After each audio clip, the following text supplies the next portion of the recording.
In this video, I'm going to give you a little introduction to the concept of growing up. So, growing up is a term coined by Ken Wilber. He's got four different processes: waking up, growing up, cleaning up, and showing up, and potentially a fifth one called opening up. And so, growing up. So, what is growing up? Essentially, it's the process of evolutionary development. It's how your ego develops over time, and it's not linear. So when your ego will develop, it'll develop in stages, and it's ever more expansive and holistic stages.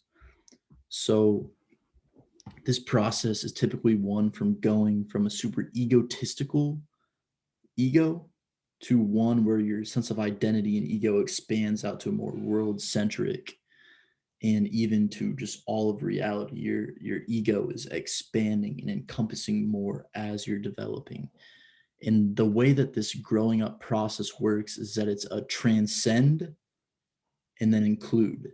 So what this means is that the process of growing up is becoming is the process of continually becoming aware of your perspective, of the lens through which you view reality, and then seeing reality from a newer and higher lens. So it's basically seeing the lens through which you view the world objectively. And then by doing so, you create a newer and higher order lens through which you view the world. So it's transcending your perspective and then including it. Um, the process of moving into more complexity and a higher resolution vision of the world is what this process entails. The higher the level of development you are on these stages of development, the more phenomena that can arise and the more complex these things are. Um, every stage is a slightly more sophisticated, sorry, it's a slightly more sophisticated, complicated, and nuanced way of thinking about reality. It represents the ability to take on more perspective, to not be as limited in our perspective taking ability. In every time you go up from one state, so growing up, we understand it in terms of stages. There's different stages, with each stage has its own characteristics, values, ways of seeing the world. Um, and the growth process is basically that you go from one stage to the next, and um, the view, how you see the world, is lost, transcended, it's negated, but it's replaced by a higher rung that understands the previous rung, except it does not see the world through that lens anymore. um, so that's a little bit about what is growing up. It's just, and we'll dive into the nitty gritty details in the lessons to come. But then I also want to talk about why it's important in the first place. What's the point of growing up? Why should anyone care about um, growing to higher and higher stages of evolutionary development? There's a bunch of reasons why it's important. A few of them are: one, you should probably have already guessed by now, that navigating complexity is one of the things that growing up helps us do. The more we grow up, the better ability we have to navigate complexity. It's also, it has been described in terms of becoming a more and more authentic self. The more grown up we are, the more authentic sense of self we have. It's less based on a tribe or based on like surface level desires. And the more we grow up, the more authentic our sense of self is. Um, it's important because the more we grow up, the better we understand the world and ourselves. We move from this rudimentary understanding of ourselves and the world into a more, like I said earlier, higher resolution with more complexity and more nuance. We start seeing the world for how it actually works more and more and more. The world becomes more granular. Our perspective becomes more granular.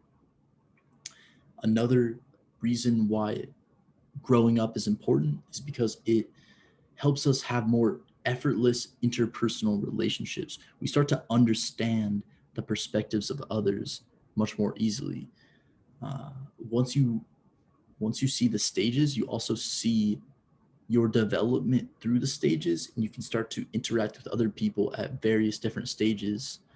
Um, and you can see that where someone's current perspective is at, you as you start seeing the stages more clearly, you stop criticizing people at these other stages because you see that you too were once at that stage, in that it's certain stages have certain more limited ways of understanding the world than others, and that's okay. That person is just at that stage of development. There's no reason that they need to be at your stage of development. It's just how the world is.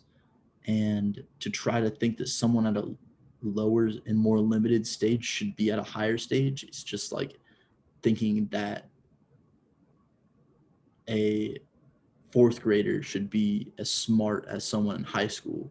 It's like, no, they're just on their natural process of learning and growth. Like, they're just taking it one step at a time. You can't get a fourth grader to understand advanced calculus in the same way you can't get a someone at a lower, more limited stage to understand advanced systemic thinking, because it's just not within their range of possibility. So understanding this, it also becomes easier to communicate with people no matter what stage of development that they're at, because you're able to understand their values. You're able to see the world. You're able to understand how they see the world on a more fundamental level. What is the things that are fundamentally driving this person? You understand that, and then you also are able to relate to that person much more. Um, it also leads to creating more effective change in the world. One of the reasons why I'm creating this course in the first place is because I see that the vast majority of the people that talk about raising the consciousness of the globe, of creating effective, of creating change in the world, of solving global warming, all these. Um, I previously worked in the nonprofit sector. I worked, um, all of our clients were nonprofits. And as I was working with these nonprofits, something just felt off. It's like they aren't really effective in the change they're trying to bring about in the world. And this is a product of just, there's not enough complexity in the way that they're viewing the problems that they're trying to solve. So they're just attacking the branches, the instead of the root, they're attacking the surface level problem. And so by understanding these stages, we can counteract that problem and create more effective change in the world, because we can see that systemic change involves creating solutions that allow all of the different stages to work together, and to see that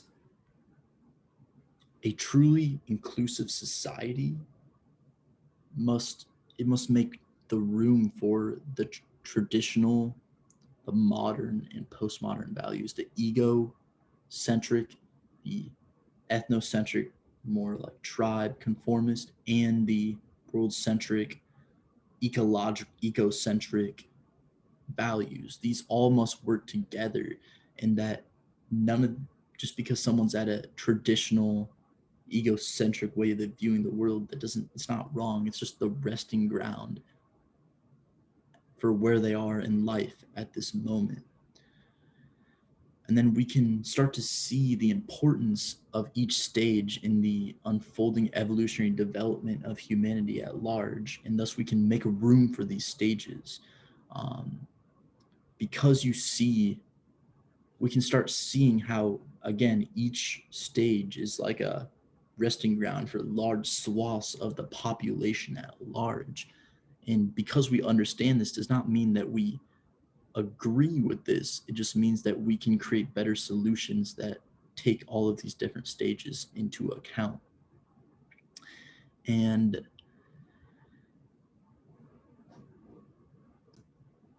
the way that we create effective change is by creating solutions where we find ways not only to create conveyor belts and just like launch pads for people at these lower stages and to help them more effortlessly grow into these higher stages, but we also realize that we can't create solutions based on the premise that everyone needs to develop into a higher stage. Yes, we will create that foundation for growth and development and create that conveyor belt, but we also realize that the most effective solutions are the ones that take into account all the separate stages beforehand, and they create effective solutions where all of the separate stages interact with each other, um, which is a lot more of a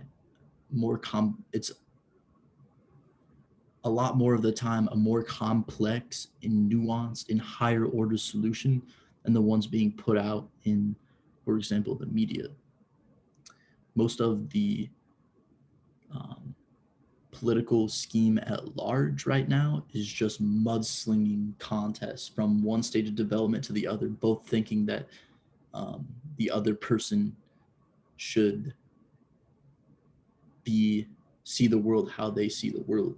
But really, it's just people at a certain stage thinking that, yeah, you need to be at my stage, and that's the only way to that the world should be.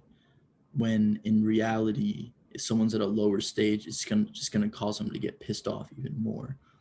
So that's one of the benefits of understanding these stages.